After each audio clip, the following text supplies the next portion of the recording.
all around the core, which I would consider basically the spine, ribcage, pelvis.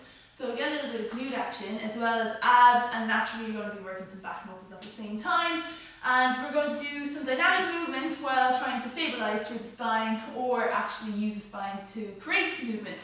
So we're going to need just floor space, comfortable floor space, and then either one of something like a medicine ball or a football or basketball, or a tennis ball failing that, or a water bottle if you're failing that as well. It's just something we're going to be rolling on the floor for the first exercise. And then after that, if you do want to add in weights to the half get up we'll be doing, you might like to have a kettlebell ready or a dumbbell or something, again, like a water bottle, but I'm going to be doing it weight free because I'm going to use this a lot more as a body weight type of circuit.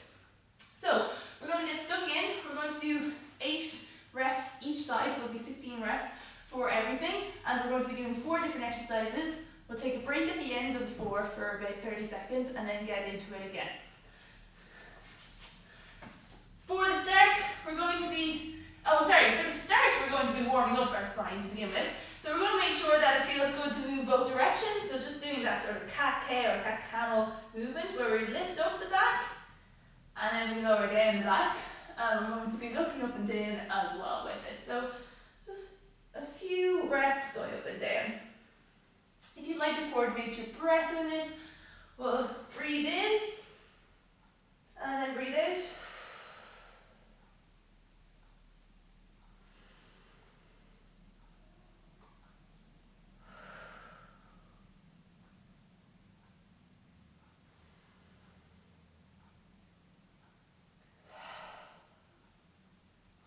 You can do the opposite way of breathing in as you go up. Breathe in and breathe out.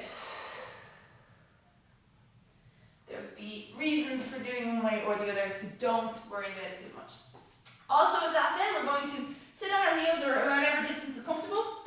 Forearms on the ground, hands on the back of the head. We're going to rotate up, bring that elbow up to the sky 5 times each side.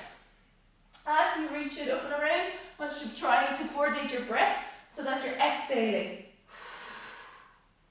You can breathe out through the nose or the mouth.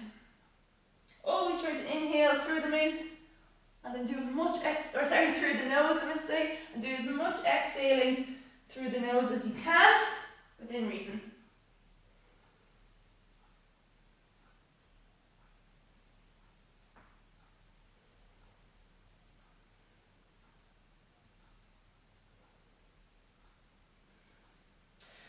Excellent.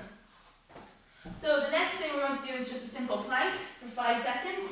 We're going to just get ourselves in a nice plank position. Pull the elbows down towards the feet for 5, 4, 3, 2, 1, just to engage everything. And then we're going to bring our knee to the opposite elbow, just 5 times each side.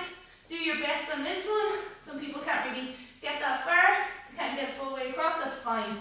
Sometimes people are actually just too far to begin with, so you can bring the knees right under the hips and the hands right under the shoulders to help with that. 3,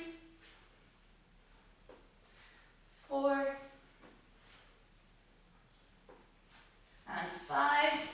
One more on this side, and you can shake it out. So we're going to be doing exercise front side, back side, front side, back side. The first exercise is going to be on our hands and feet. You can always go onto your knees instead of extending out the knees. So just make that choice based on your ability level or what you feel like for the day.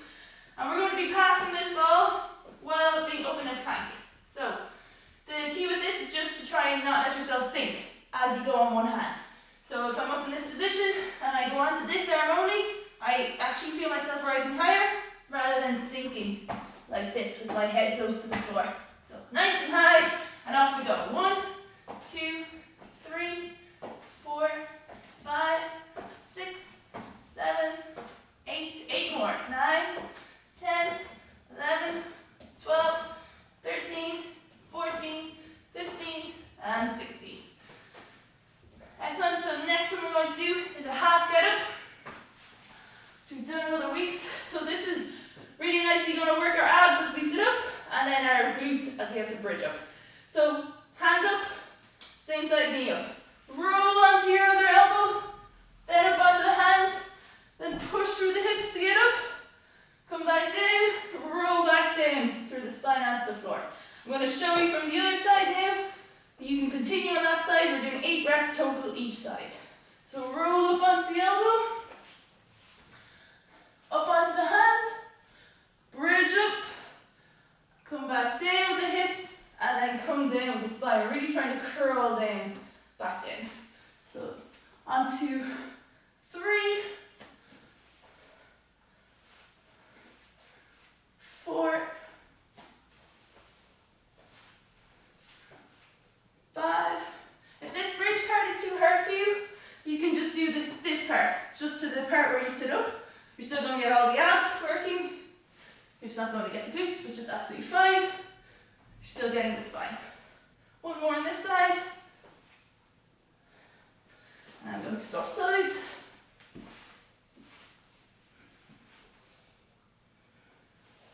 One, 2,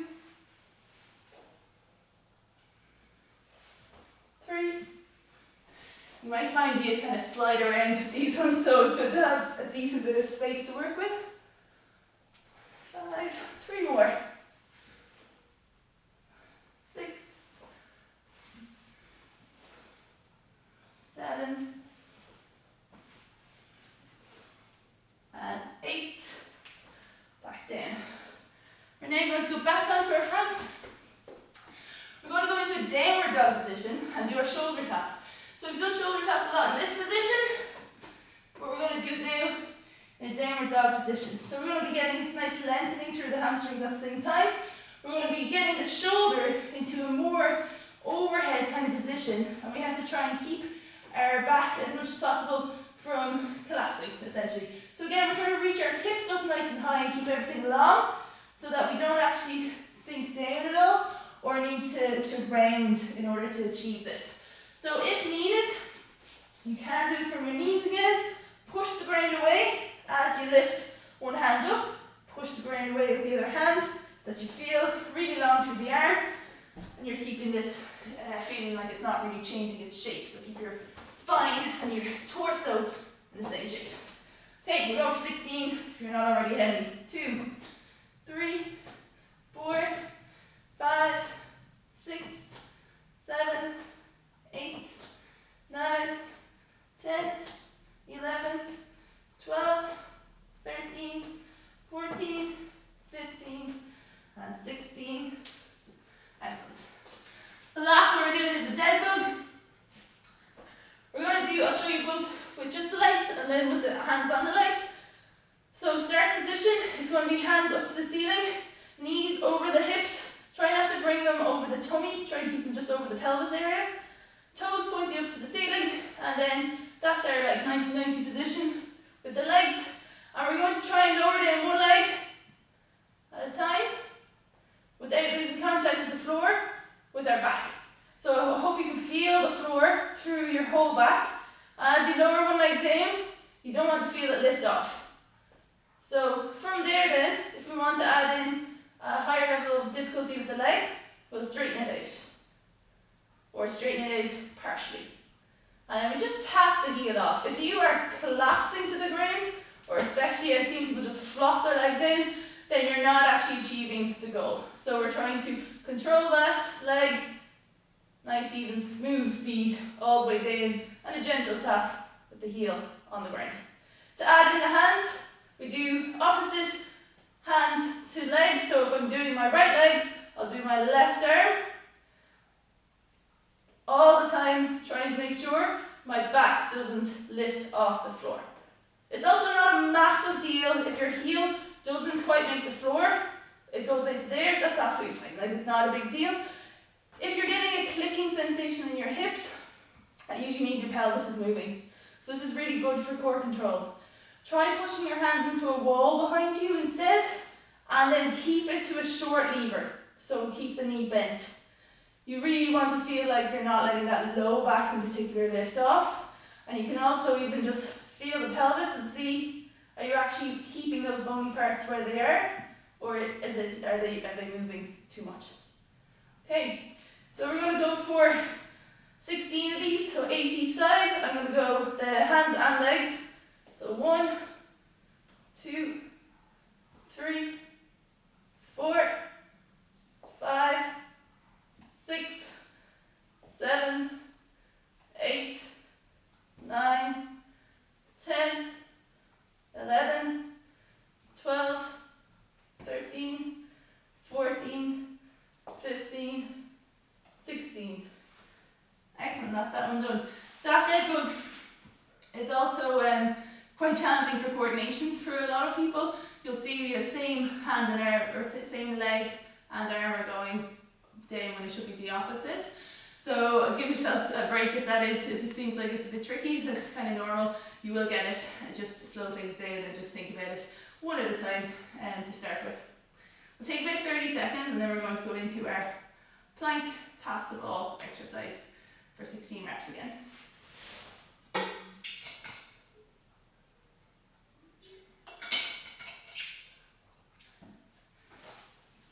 Okay, we're going to flow as best we can from one to the other, and we're going to do 8 reps again each side. So if we get to 1, 2, 3, 4, 5, 6, 7, 8, 9, 10, 11, 12, 13, 14, 15, 16. Half get up. 1, 2, 3, 4, 5, 6, 7, 8. I should finish my rep. Swap sides. 1,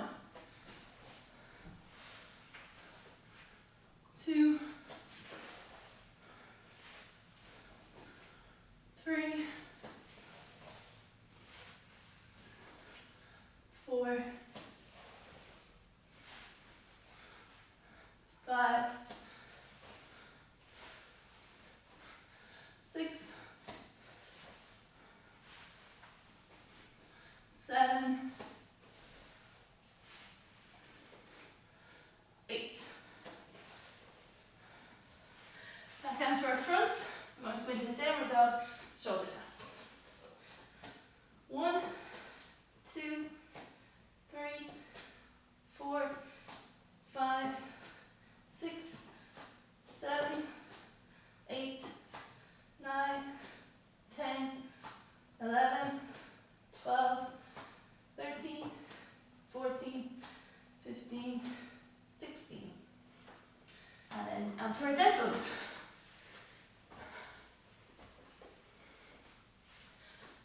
Now, 1, 2, 3, 4, 5, 6, 7, 8, 9, 10, 11, 12, 13, 14, 15, 16.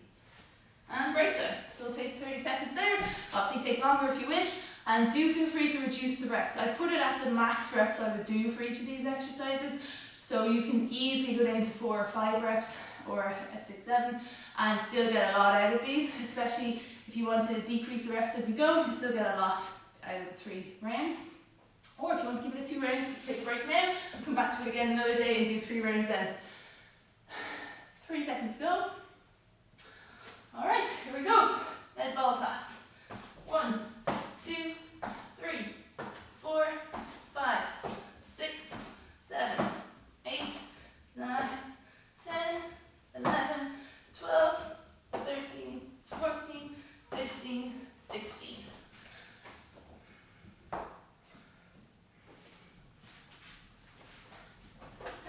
Half get up. 1, make sure you're just using your bum muscles to push your hips up and not your back. So my back muscles will look more like this. My bum muscles look a lot more like that. So it's push up from here rather than from here. 5, 6, 7, 8. So sides. 1, 2, 3, 4, 5, 6, 7, one more, and 8. Onto front, stand up, shoulder taps. 1, 2, 3, stay long. 5, 6, 7, 8, 9, 10, 11, 12, 13, 14, 15, 16. And then onto your backs again. We'll go into dead bug. Last set for the session. Okay. Maybe we did it myself there. 1, 2, 3, 4, 5, 6, 7, 8, 9, 10, 11, 12, 13, 14, 15, 16. And that's the exercise part complete. We're going to just take a few slow breaths in and out through the nose to finish.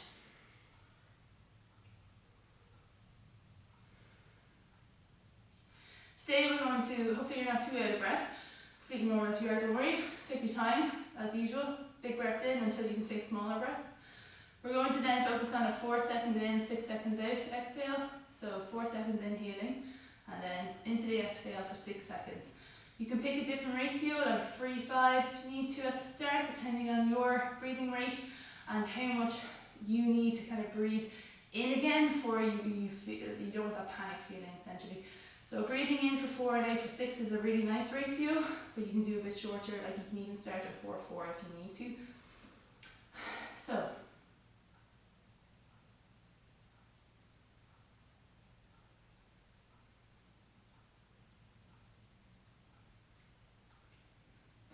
I'm going to count it up now out loud so that you can follow it better. So we're going to breathe in for 2, 3, 4, out, 5, 4, 3, 2, 1. In, 2, 3, 4, out, 5, 4, 3, 2, 1. That's a nice pace to go for at any stage of the day as well if you're looking to just refocus the mind a bit and de-stress.